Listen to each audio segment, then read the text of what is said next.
एक महाकाल भगवान का बहुत बड़ा भक्त था। बहुत ध्यान से सुनना है।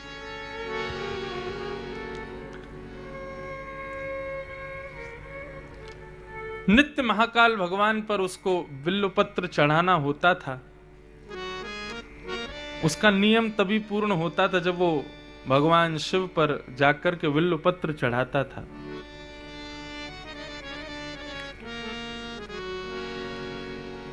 जिस नगर में वो भक्त रहता था उस नगर का राजा भी बहुत बड़ा भक्त था। और उस राजा ने तो ऐसा किया कि एक पूरा बगीचा ही खरीद करके उसमें सारे बिल्वपत्र ही लगा दिए। सब लोग बहुत ध्यान से सुनो, पानी पी लो लेकिन ध्यान से सुनो। वैसे तो श्रोता को बिल्कुल वैसे बैठना चाहिए जैसे वक्ता। वक्ता पानी पीता, चाय पीता कथा के बीच में, तो श्रोता क्यों पी रहे हैं फिर? चलो पी लो, कोई बात नहीं, आज के लिए छूट है, पहला दिन है। लेकिन कल से अपने सब व्यवस्थाएं पहले ही पूर्ण करके बैठना, बीच में कोई आना नहीं चाहिए। कई कथाओं में तो चाय बिस्किट भी बंटते हैं बीच कथा में। बताओ, पिक्चर देखने जाएं, पॉपकॉर्न खाएंगे, कोल्ड ड्रिंक पिएंगे, घर में बैठ के सीरियल देखें, उसमें भी खाना पीना चाहिए, कथा को भी नहीं छोड़ा। पानी तक ठीक है, नहीं पानी तो पीते जाओ, क्योंकि आप लोगों के हाथ में गिलास देख के प्यास तो मुझे भी लग रही है। लेकिन आप लोग पियो प्रेम से, हमारा तो मर्यादा है भैया, हम तो 4 घंटा बाद ही पिएंगे। लेकिन ये चढ़ाने का तरीका अच्छा तो नहीं। कोई बात नहीं, विनोद की बात है। अब अरे भैया और उनको भी पिला जाओ, तुम जाओ मत, वो पीछे वाले ने पिला दो, बेचारे वो ऐसे कहेंगे हमको नहीं पिला गए।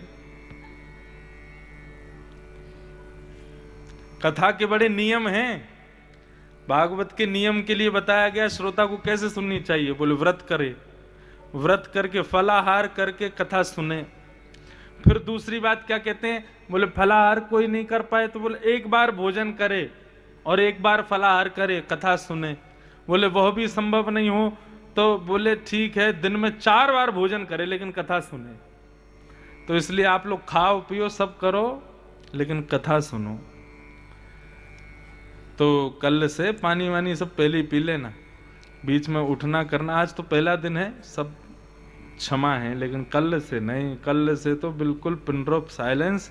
और जरा सी भी मुंडी किसी की घूमी तो मैं फिर मंच से टोक दूंगा, इधर देखो, कथा सुनो पूरी। आज तो थोड़ा मैं पहचान रहा हूं आपको, आप लोग पहचान लो, बाकी कल से तो फिर देखो। ये कोई कहने की बात नहीं, खूब खाओ पियो, हमें कोई दिक्कत नहीं है। लेकिन कथा का विशेष रूप क्या है? एक शब्द याद रखिएगा, 7 दिन तक सुनाई देगा, देहाभिमान की शून्यता। क्या है? देहाभिमान की शून्यता। हमारा देह बहुत अभिमानी है। पसीने आने लगते हैं तो तुरंत इसको एसी की जरूरत पड़ती है, ठंड लगती है तो इसको तुरंत कंबल चाहिए होता है, भूख लगने पर इसको चटपटा चाहिए, प्यास लगने पर कोल्ड ड्रिंक चाहिए। ये जब हम लोग साधारण सामान्य वस्तुओं को ना लेकर के अतिशयोक्ति जब अपने शरीर को देते हैं तो इसमें यह समझना चाहिए हमारा देह अभिमानी हुआ है। यहां पर इस अभिमान से यदि शून्य नहीं हुआ ना देह, तो समझना अभी कथा हमारे जीवन में आई नहीं है। हम एक आसन पर बैठे रह जाएं, हमको हमारे चरणों में कोई दर्द ना हो, कमर में कोई दिक्कत ना हो, एक आसन पर बैठ करके पूरी कथा सुन लें और किसी भी प्रकार की कोई दिक्कत ना हो, तो समझना अब देहाभिमान शून्य हो गए हो। तो क्या बता रहा था मैं? महाकाल भगवान का एक भक्त था, नित्य बेलपत्र चढ़ाता था शिव जी पर, परंतु उस नगर के राजा भी भगवान शिव के अनन्य भक्त थे। तो उस नगर के राजा ने तो एक बहुत बड़ा बगीचा खरीद लिया, उसमें बेलपत्र के वृक्ष लगा दिए और नित्य वहीं से बेलपत्र तोड़ता और भगवान शिव पर चढ़ाता था। अब यह भी होड़ रहती थी उस साधारण भक्त में और राजा में कि पहले कौन चढ़ाएगा। तो वो भक्त क्या करता था कि सुबह सुबह मंदिर खुलते समय ही पहुंच जाता था, तो जाकर के बिल्वपत्र चढ़ा देता था। परंतु है तो वो साधारण, राजा के आगे तो उसकी नहीं चलेगी। राजा ने नियम लगा दिया, मुझसे पहले बिल्वपत्र नहीं चढ़ना चाहिए, इसलिए ऐसे कर दो, जब तक मैं मंदिर में ना हूं तब तक मंदिर खुलना ही नहीं चाहिए। अब वो साधारण भक्त जो था वो बड़ा दुखी हो गया, बोले क्या करूं, राजा अपनी मनमानी से सब आगे चला जाता है, मुझसे पहले ही सब कर देता है। उस भक्त ने मन में विचार किया कि इसके खुद का बगीचा है बिल्वपत्रों का, ये वहीं से बिल्वपत्र तोड़ के लाता है और शंकर जी पे चढ़ाता है। अगर क्या हो कि इसके बिल्वपत्र के बगीचे में बिल्वपत्र ही ना बचे, सबको मैं तोड़ के ले जाऊं और जाके शंकर जी पर चढ़ा दूं, तो इसको चढ़ाने के लिए इसके पास कुछ बचेगा नहीं और मैं फिर अपनी भक्ति आनंद से करूंगा। और उसने वही किया। अब वो बाहर की वजह राजा के बगीचे में जाता और वहां से बिल्वपत्र तोड़ के ले जाता। अब राजा बिल्वपत्र तोड़ने जाता तो कुछ मिलता ही नहीं था, और यहां बहुत विलंब होने की वजह से मंदिर खोलना पड़ता था, तो सबसे पहले वो भक्ति बिल्वपत्र चढ़ा देता था। राजा ने एक बार सैनिकों से कहा कि भाई कौन हमारे बिल्वपत्रों को तोड़ ले जाता है? तो बोले वो एक भक्त है जो आपसे पैज लगाता है ठाकुर जी की सेवा में, शंकर जी की सेवा में, वही आता है, वही रोज तोड़ के ले जाता है। राजा ने कहा उसको पकड़ो, उसको बंदी बनाते क्यों नहीं हो? हमारे बगीचे से हमारी बिना आज्ञा के कैसे बिल्वपत्र तोड़ देता है? बोले महाराज उसके पास में एक विद्या है। बोले कैसी विद्या? बोले अंतर ध्यान होने की विद्या, वो अदृश्य हो जाता है। हम जैसे उसको पकड़ने के लिए जाते हैं वो अदृश्य हो जाता है, वो गायब हो जाता है। बहुत ध्यान से सुनिएगा। राजा बड़े दुखी हुए, बोले क्या करें?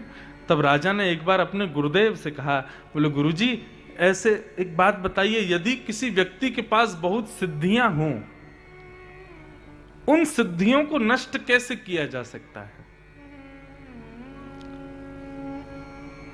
किसी भी प्रकार की सिद्धि। अच्छा एक बात बताऊं, हम सब जितने भी लोग यहां बैठे हैं ना, हम सबके भीतर कोई ना कोई दैवी शक्ति सबके भीतर है। जैसे कई लोगों के अंदर ऐसा होता है कि वो वातावरण से पहचान जाते हैं कि स्थान कैसा है। मुझे कभी कभी ऐसा होता है कि जैसे मैं कहीं किसी जगह जाता हूं, नई जगह जाता हूं, हर 7 दिन में मेरी जगह बदल जाती है।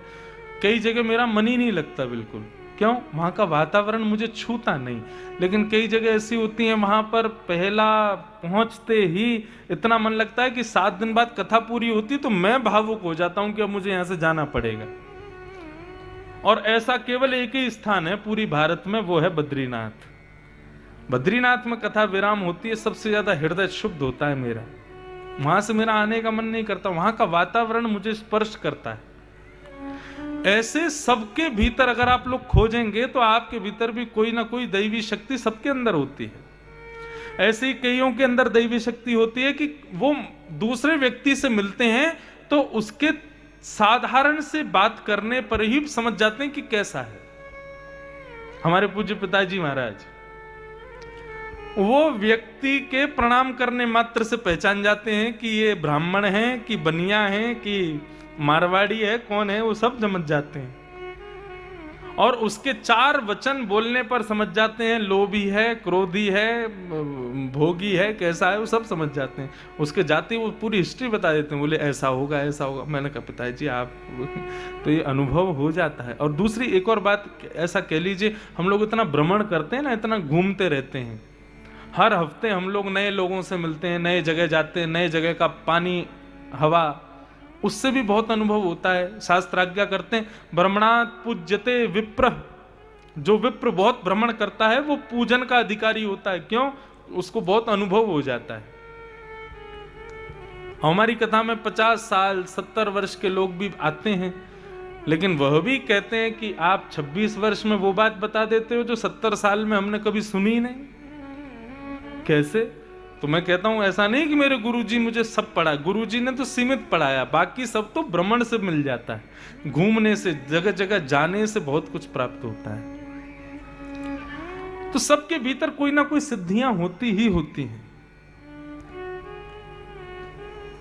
तो इन दैवी शक्तियों को, सिद्धियों को यदि नष्ट करना हो तो उसके लिए क्या उपाय है? राजा ने पूछा तो राजा के गुरुदेव ने बताया, बोले कि भगवान के अंग पर चढ़ा हुआ निर्माल्य यदि किसी व्यक्ति के पैर के नीचे आ जाए तो उसकी दैवी सिद्धियां नष्ट हो जाती हैं। ध्यान से सुनिए, मंदिर परिसर में यदि ठाकुर जी पर चढ़ी हुई माला, ठाकुर जी पर चढ़ा हुआ दूध, ठाकुर जी पर चढ़ा हुआ जल, ठाकुर जी पर अर्पित की हुई कोई भी वस्तु पर यदि मंदिर परिसर में अगर हमारा पांव लग जाता है तो अपराध नहीं है। लेकिन मंदिर परिसर से बाहर यदि उस वस्तु पर अगर हमारे पैर पड़ गए या किसी का भी पैर पड़ गया तो वो सबसे पहला क्या करता है, उसके भीतर जितनी भी दैविकता हैं, जल्दी याद करने की क्षमता हो, पुरानी स्मृतियों को याद करने की क्षमता हो, या कोई भी उसके अंदर जो दैवी शक्तियां होती हैं उनको नष्ट करती है वो।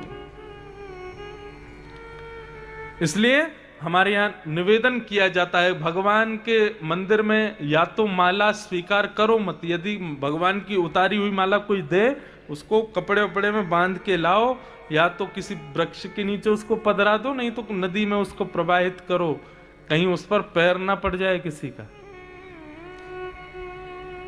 अरे इंद्र जब अपने पद से भ्रष्ट हो सकता है तो हम तो साधारण मानव हैं। राजा ने जब ये बात सुनी कि शंकर जी पर चढ़ा हुआ निर्माल्य यदि उसके पैरों के नीचे आ गया तो वो जो अंतर ध्यान होने की उसकी शक्ति है वो नष्ट हो जाएगी।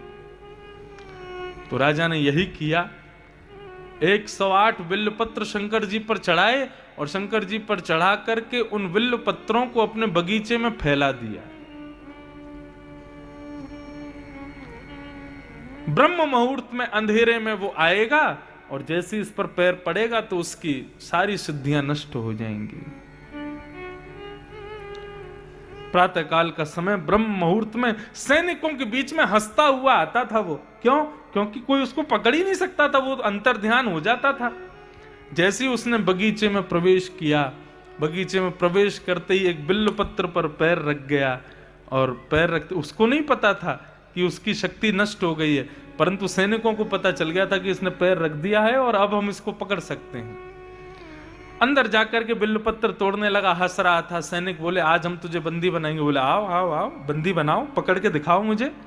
जैसे ही सैनिक पकड़ने के लिए गए, अंतर ध्यान होना चाहता था लेकिन उसकी सिद्धि नष्ट हो गई और वो अंतर ध्यान नहीं हो पाया और सैनिकों ने उसको बंदी बना लिया। राजा ने तलवार निकाली और उसको मारने के लिए आया और कहा तुम्हारी कोई अंतिम इच्छा हो तो मांग लो, अब मैं तुम्हारा वध करने वाला हूं, तुमने बहुत परेशान किया है, मुझसे पहले शंकर जी की आराधना कर जाते हो हर बार। उसने कहा एक ही प्रार्थना है, मैं शंकर जी की स्तुति गाना चाहता हूं। और उसने शंकर जी की स्तुति गाई। ऐसा कहते हैं शिव महिम्न स्तोत्र का गान किया। स्तुतियों में सर्वश्रेष्ठ स्तुति यदि कोई है तो वो शिव महिम्न स्तोत्र है। और ऐसा भी लिखते हैं कि शिव महिम्न स्तोत्र का यदि कोई व्यक्ति गायन करता है, नित्य पाठ करता है, तो उसकी नष्ट हुई सिद्धियां, उसकी भूली हुई दैवी शक्तियां वो सब वापस आ जाती हैं। उसने वहीं बगीचे में बैठ कर के शंकर जी की आराधना करते हुए शिव महिम्न स्तोत्र का गान किया और राजा से कहा अब राजन तुम मुझे मार सकते हो।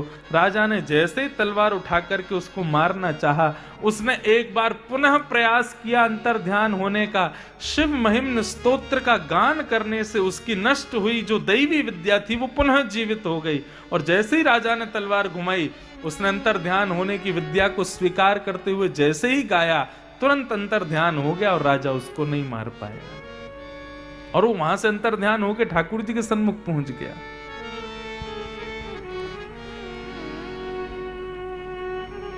शंकर जी को जाकर के प्रणाम किया।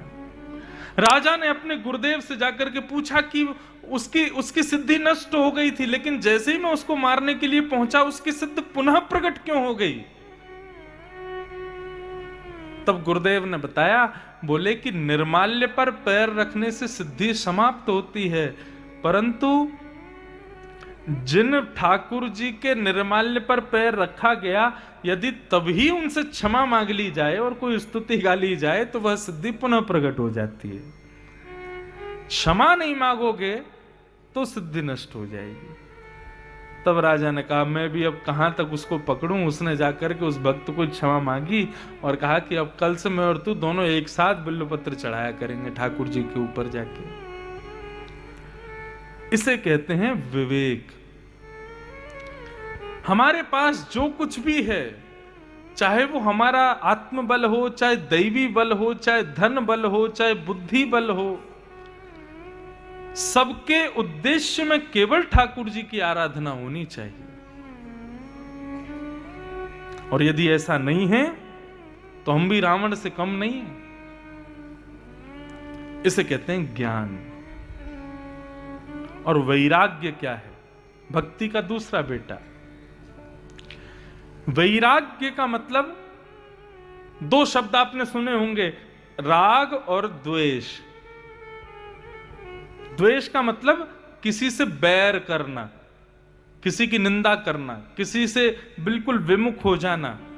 और राग का मतलब किसी में बहुत आसक्त हो जाना। तो वैराग्य का मतलब क्या है? वैराग्य का मतलब किसी से भी आसक्ति, किसी की भी आसक्ति में ना पड़ना ही वैराग्य है। वैराग्य का मतलब हम लोग जैसे वैराग्य शब्द सुनते हैं, हमारे मन में क्या पहला पॉइंट आता है? घर परिवार त्याग देना, सन्यासी हो जाना, बाबा जी बन जाना, पीले कपड़े पहन लेना, इसी को वैराग्य कहते हैं। नहीं, वैराग्य का मतलब संसार में जितनी भी हमारी इच्छाएं हैं, उन इच्छाओं का त्याग करना वैराग्य है।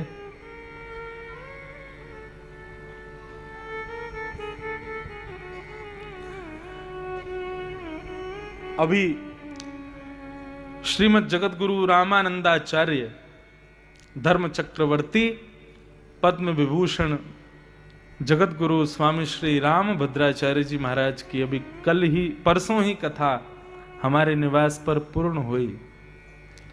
हर वर्ष हमारे यहाँ कथा होती है। हम केवल कथा करना जानते हैं ऐसा नहीं, कथा सुनना भी जानते हैं। साल भर कथा करते हैं, लेकिन साल में एक कथा हम भी कराते हैं। तो श्री राम भद्राचार्य जी की कथा थी अभी, अगले वर्ष भी उन्हीं की है। हर वर्ष होती है, अलग अलग वक्ता आते हैं, अलग अलग विद्वान आते हैं। तो उन्होंने एक प्रसंग सुनाया, तो एक प्रसंग में बड़ी अच्छी बात बोले लाला, साधु होने का मतलब क्या है? विरक्त होने का मतलब क्या है? बोले एक ब्राह्मण बोला कि मैं विरक्त होना चाहता हूं, मैं सन्यासी बनना चाहता हूं। तो उसकी पत्नी ने बड़ी अच्छी बात की, वो तो गा के बोल रहे थे, वो मुझे याद नहीं, लेकिन मैं केवल बात बताऊं। तो ब्राह्मणी बोली, यदि अपना घर छोड़ के तुम घर घर जाने वाले हो तो ऐसे साधु बनने से कोई फायदा नहीं है। लेकिन 100 घर जाना ना पड़े, अपने घर में ही रह लो, ये साधु बनने से भी लाख गुना अच्छा है। विरक्त का मतलब, वैराग्य का मतलब ये नहीं होता कि हम घर का त्याग कर दें, पत्नी का, बच्चों का त्याग करके विरक्त महात्मा हो जाएं, सन्यासी हो जाएं। विरक्त होने का मतलब है वस्तुओं के बीच में रहते हुए भी वस्तु के प्रति आसक्त ना होना। यह है विरक्ति, वैराग्य। सामने कोई गोल गप्पे लाके रख दे और आपकी जीभ में अपने आप पानी आ जाए, समझना कि फिर वो कोई फायदा नहीं। कई लोग व्रत रखते हैं, एकादशी का व्रत रखते हैं, सोमवार का व्रत रखते हैं, मंगलवार का व्रत रखते हैं। तो घर में किसी एक व्यक्ति का व्रत होता है, बाकी लोग रोटी खाते हैं, बाकी लोग सब अपना चावल दाल सब खाते हैं। जिसका व्रत है वो फलाहार खाएगा। तो व्रत रखने वाला व्यक्ति, उसके पास में जैसे ही कोई दाल रोटी खाता हुआ आ जाता है तो वो कहता मेरे सामने मत खाओ, मेरे सामने क्यों नहीं खाए, मेरा भी मन हो जाएगा फिर खाने का। एक बात कहें, शास्त्रों की यदि माने तो आपके सामने कोई भोजन कर रहा है और आप उसकी थाली में देख के आपकी जीभ में पानी आ गया और आप कह रहे हो मेरा व्रत है, मैं तो फलाहारी खाऊंगा, तो आपकी जीभ में जब पानी आ गया ना उसकी थाली देख के, आपका व्रत उसी समय टूट जाएगा। व्रत का मतलब मैं वस्तु का परित्याग केवल जीभ से करूं ऐसा नहीं, बुद्धि से भी होना चाहिए। मेरा एकादशी का व्रत है और सामने जैसी कोई 56 भोग ले आवे तो हे भगवान अगली बार डबल व्रत कर लूंगा, आज खाने दो, ऐसी एकादशी का क्या फायदा। मेरा एकादशी का व्रत है और सामने 56 भोग हो, 56 भोग देख करके भी आपके मन में आ जाए नहीं ये सब वस्तु व्यर्थ है, मैं तो आज एकादशी के व्रत में हूं, केवल फल पाऊंगा, इसको कहते हैं विरक्ति, इसको कहते हैं वैराग्य। एकादशी कब मनाते हैं हम लोग? एकादशी के दिन। एकादशी माने 11। 11 मतलब हमारी 10 इंद्रियां और 11वां मन, इन सब का व्रत होना चाहिए, तब एकादशी मानी जाती है। केवल जिह्वा को ही अन्न ना देना एकादशी नहीं होता, केवल जिह्वा को अन्न ना देना व्रत नहीं होता। 10 इंद्रियां और 11वां सबसे विशेष मन, इसका विरक्त होना, वस्तु से विरक्त होना बहुत आवश्यक है, इसको वैराग्य कहते हैं। तो भक्ति के ये 2 पुत्र हैं, पहला ज्ञान और दूसरा वैराग्य। इन दोनों को यदि हमने प्राप्त नहीं किया तो हमारे भीतर भक्ति होते हुए भी कभी वो भक्ति प्रसन्न नहीं रह सकती, कभी वो भक्ति हमारा कल्याण नहीं कर पाएगी।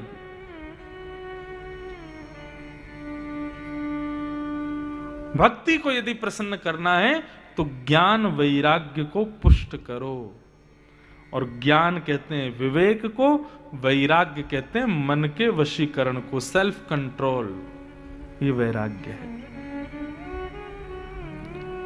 भक्ति के 2 पुत्र हैं। अब स्थिति यह है कि भक्ति तो सबके अंदर है लेकिन ज्ञान वैराग्य किसी के पास नहीं है, इसलिए भक्ति दुखी है। भक्ति ने नारद जी महाराज से कहा कि मैं बहुत दुखी हूं, मैं तो युवान हूं, मुझे तो सब करना चाहते हैं लेकिन मेरे पुत्र ज्ञान और वैराग्य को कोई नहीं चाहता। अब जब पुत्र ही प्रसन्न नहीं है तो मां कैसे प्रसन्न रह सकती है? नारद जी महाराज बोले तुम चिंता मत करो भक्ति महारानी, ये सब कलयुग का प्रभाव है। भक्ति महारानी कहने लगी कलयुग को मार दीजिए। बोले नहीं, कलयुग को मारा नहीं जा सकता। क्यों? कलयुग में लाख दुर्गुण हैं लेकिन कलयुग में एक बहुत बड़ा सद्गुण है। इस कलयुग में भी कोई सद्गुण है? हाँ, ध्यान से सुनो, इस कलयुग में सद्गुण क्या है? यत् फलम नास्ति तपसा ना योगेन समाधिनं तत्फलं लभते सम्यक् कलौ केशव कीर्तनात्। बहुत ध्यान से सुनिएगा, कलयुग का एक बहुत बड़ा सद्गुण है। क्या? अभी मैंने कहा महाकालेश्वर। अब महाकालेश्वर कहते ही आपके चित्त में अपने आप महाकाल भगवान आए कि नहीं आए? मैंने कहा ओमकारेश्वर। ओमकारेश्वर कहते ही ओमकारेश्वर भगवान की प्रतिमा, ओमकारेश्वर स्थान की जितनी भी मेमोरीज आपके हृदय में वो सब प्रकट हो जाएंगी। यह स्थिति केवल कलयुग में होती है, सतयुग त्रेता द्वापर में यह संभव नहीं है। मैंने कहा चतुर्भुज नारायण, तो चतुर्भुज नारायण कहते आपके हृदय में शंख चक्र गदा पद्मधारी नारायण तुरंत प्रकट हो जाएंगे। यह स्थिति केवल कलयुग में संभव है। सतयुग त्रेता द्वापर में इस स्थिति को प्राप्त करने के लिए जो हमारे यहां क्षण भर में हो जाती है, उसके लिए हजार हजार वर्ष तक तपस्या करते हैं लोग। इसलिए कलयुग में तप का विधान नहीं है, तपस्या का विधान नहीं है। क्यों? क्योंकि यहां पर क्षण क्षण में ही ठाकुर जी प्रकट होते हैं हृदय में। तपस्या कहां करनी पड़ती है? सतयुग में, त्रेता में, द्वापर में। तो कलयुग का ये सद्गुण है बस, कि यहां केवल केशव का कीर्तन सुनने मात्र से, केशव का नाम सुनने मात्र से हरिश्चित्तम समाचरेत, हरि चित्त में प्रकट हो जाता है। इसलिए कलयुग बहुत श्रेष्ठ है, हम इस कलयुग को नहीं मार सकते। अगर रेशियो की बात करें, सतयुग में भगवत प्राप्त करना बहुत मुश्किल है, त्रेता में थोड़ा कम मुश्किल है, द्वापर में और कम मुश्किल है, कलयुग में तो बहुत आसान है। परंतु यदि यहां पर यह बात करें कि मुक्त होते कितने हैं, सतयुग में बहुत लोग मुक्त होते हैं, द्वापर त्रेता में थोड़े कम मुक्त होते हैं, द्वापर में थोड़े और कम मुक्त होते हैं, कलयुग में तो गिनती के ही इक्का दुक्का मुक्त होते हैं। समझ में आई बात? मतलब भगवत प्राप्ति का मार्ग सतयुग में कठिन है, लेकिन उस मार्ग के पथगामी बहुत सारे हैं, प्राप्त कर लेते हैं भगवान को। कलयुग में भगवत प्राप्ति का मार्ग बहुत सरल है, लेकिन भगवान को प्राप्त कोई एक दो ही कर पाते हैं। क्यों? आलसी हैं हम लोग,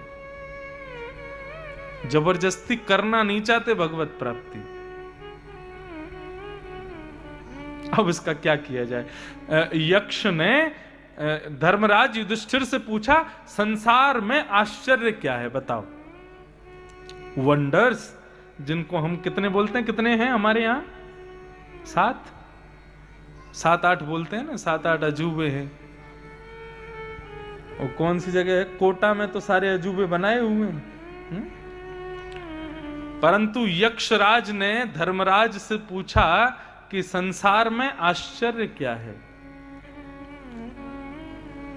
धर्मराज उत्तर देते हैं कि सुलभम भगवन नाम जिह्वाच वशवर्तिनी तथापि नरकं यान्ति किमाश्चर्यमतः परम्। धर्मराज युधिष्ठिर कहते हैं, हे यक्षराज, इस संसार में सबसे बड़ा आश्चर्य एक ही है। बोले क्या? बोले भगवान का नाम बड़ा सुलभ है, फ्री में मिल जाता है, दुकानदारों से जाके कहना नहीं पड़ता 1 तोला राम नाम दे दो, 2 किलो भगवान का नाम दे दो, महामंत्र दे दो। और कहीं ऐसा भी नहीं कि कोई दुकानदार कह देता हो नहीं महामंत्र तो नहीं दूंगा मैं। क्यों? वो 500 रुपया दो पहले। अरे साधारण है, हरे कृष्ण कृष्ण कृष्ण हरे हरे, हरे राम राम राम हरे हरे, सबको पता है। भगवान का नाम इतना सुलभ है और इस नाम को गाने वाली जीभ हमारे वश में है। भगवान का नाम सुलभ है, नाम गाने वाली जीभ हमारी वश में है, तब भी नरक के द्वारों पर ताला नहीं लगा। यह सबसे बड़ा आश्चर्य है। नरक के द्वार आज भी खुले हुए हैं, इससे बड़ा आश्चर्य कोई नहीं है। नरक कौन नहीं जाता? जो भगवान का नाम गाता है वो नरक नहीं जाता। तो फिर नरक तो बंद हो जाना चाहिए था। यह हमारा आलस्य है, जीव हमारे वश में, नाम इतना सहज, फिर भी हम नरक जा रहे हैं। आप कहोगे महाराज जी आपको कैसे पता हम नरक जा रहे हैं? आज जनसंख्या देखिए आपने, पृथ्वी पर जितने लोग जन्म ले रहे हैं, ऐसा हो ही नहीं सकता कि वो नरक नहीं गए।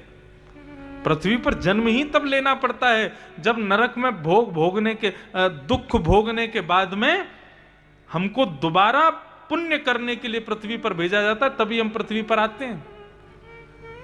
मैं भले व्यासपीठ पर बैठा हूं, आप लोग नीचे बैठे, दुनिया भर के लोग यहां बैठे हैं, हम सबने नरक दर्शन किया है।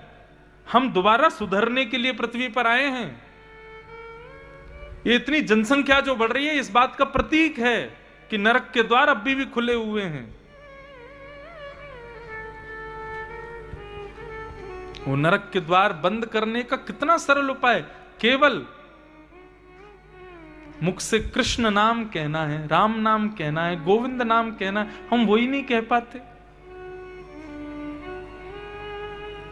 हां, बस अंतर इतना है, एक आध बार नहीं कहना है, कहते रहो जपात सिद्धिर जपात सिद्धिर जपात सिद्धिर न संशय।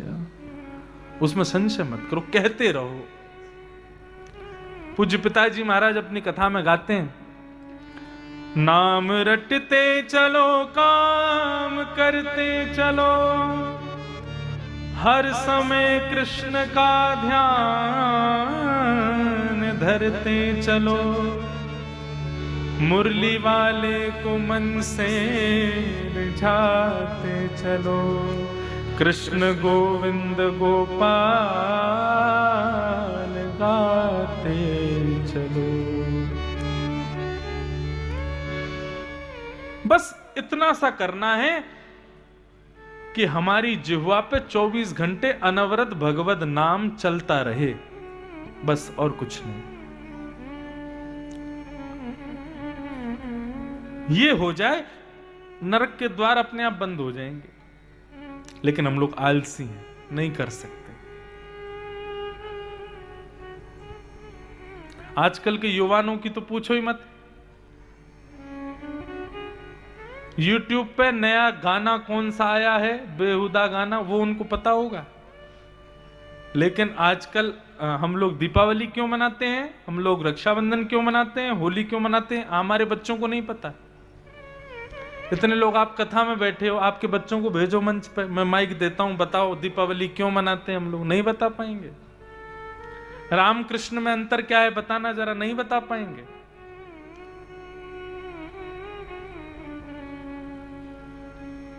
कौन सा नया यूट्यूबर आ गया है, कौन सा नया रैप आया है, ये सब उनको पता है।